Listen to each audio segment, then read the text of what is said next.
Hello, everybody. I am Drew Duncan. Do not forget that I am on Facebook, Twitter, and Instagram, all at Drew Duncan 83.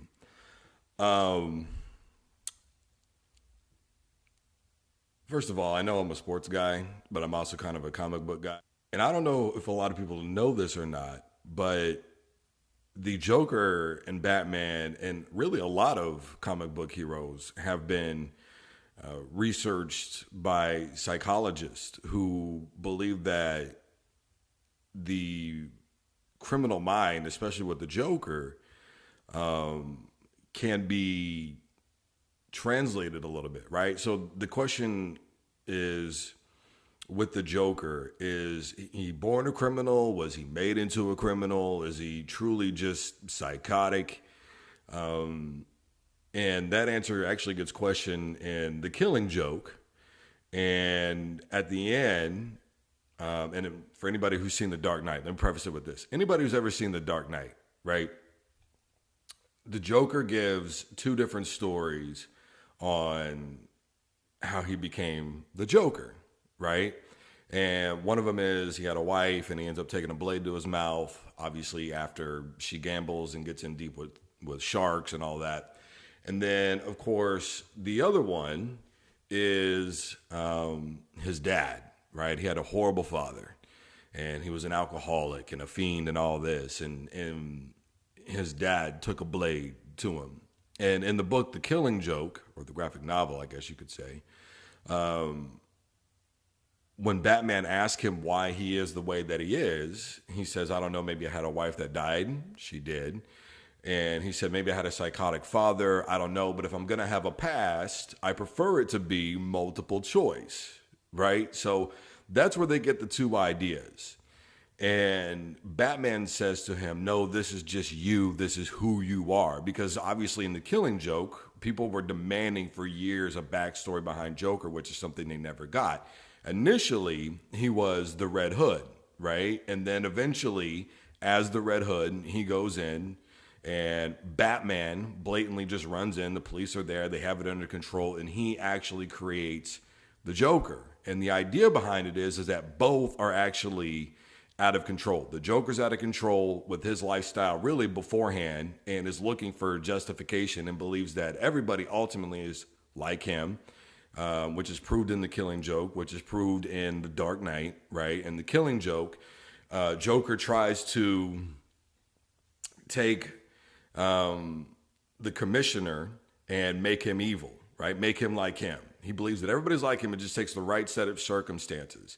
And then, of course, he does the same thing in The Dark Knight, right? They alter it. And what he does is obviously he's got the boats, right? Two different boats. One is filled with people who are incarcerated, and the other one is filled with people who are good in nature. And yet neither one of them ended up blowing the other up. And so Batman in The Killing Joke looks at Joker and says, no, this is just you. This is who you are.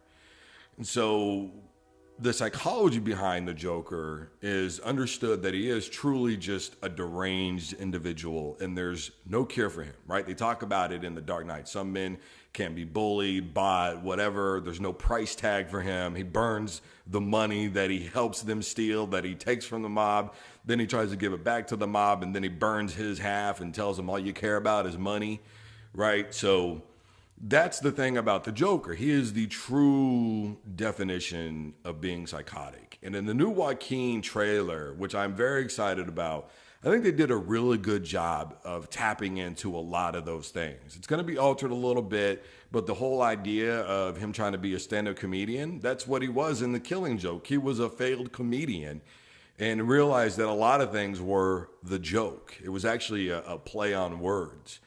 And I myself,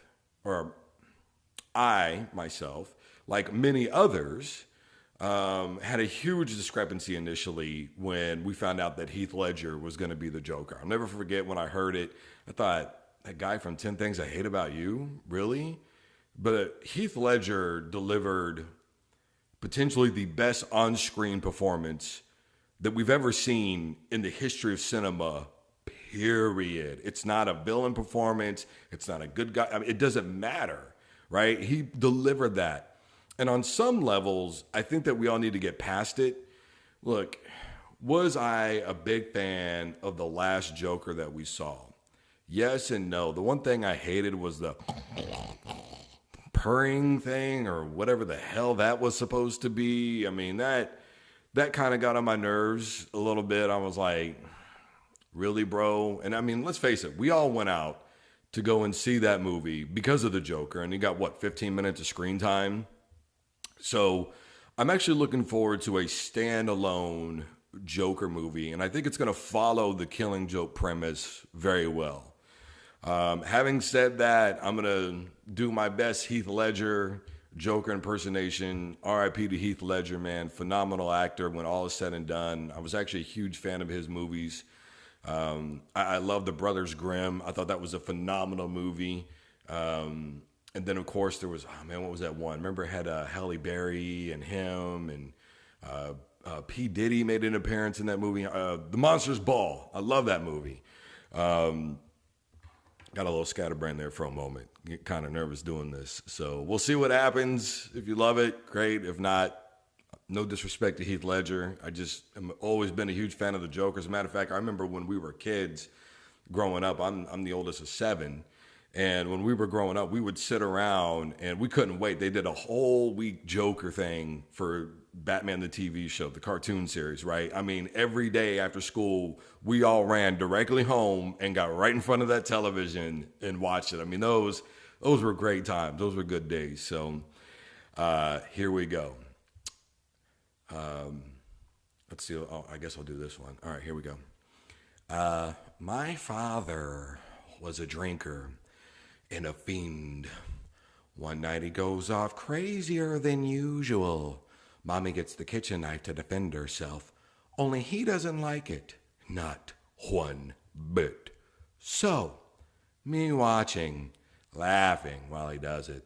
He looks at me and he says, "Why so serious?" He comes at me with the blade. "Why so serious?" Let's put a smile on that face. And why so serious? And in case you don't believe that that was really me and that there's something playing in the background, I guess I'll just keep going because I am a man of my word.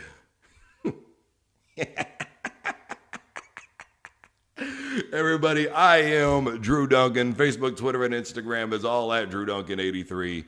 Don't you dare. Maybe I should try and Heath Ledger ending. I'm Drew Duncan, host of the Full Court Press. Don't you dare touch that dial.